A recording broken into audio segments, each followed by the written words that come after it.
aux confins de l'espace, là où tout s'entrelace.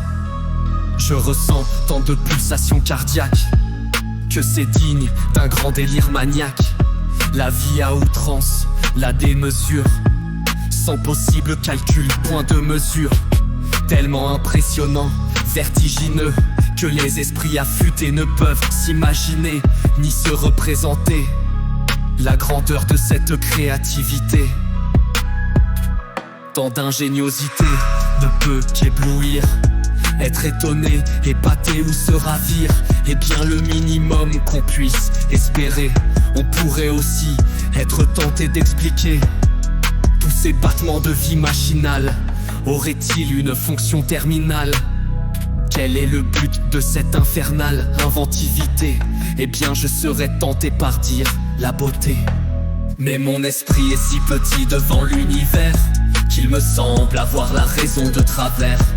Comment pourrais-je envisager de trouver quelques lumières peuvent me traverser? Mais je le sais, jamais, certainement, je ne pourrais être sauvé de mon égarement. Il serait bien surprenant, si microscopique, que je n'invente pas que des solutions fantastiques.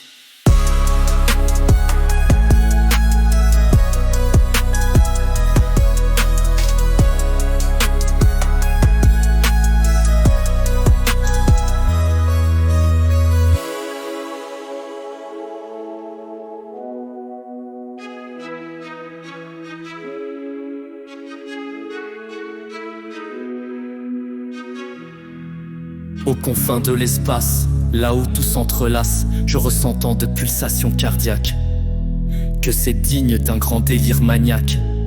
La vie à outrance, la démesure, sans possible calcul, point de mesure.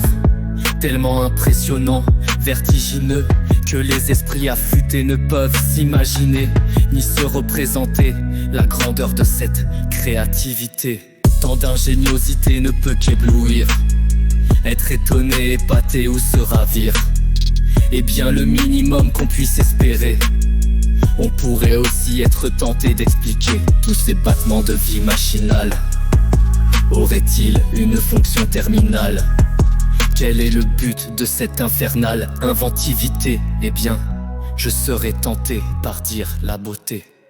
Mais mon esprit est si petit devant l'univers qu'il me semble avoir la raison de travers. Comment pourrais-je envisager de trouver quelques lumières peuvent me traverser? Mais je le sais, jamais, certainement, je ne pourrais être sauvé de mon égarement. Il serait bien surprenant, si microscopique, que je n'invente pas que des solutions fantastiques.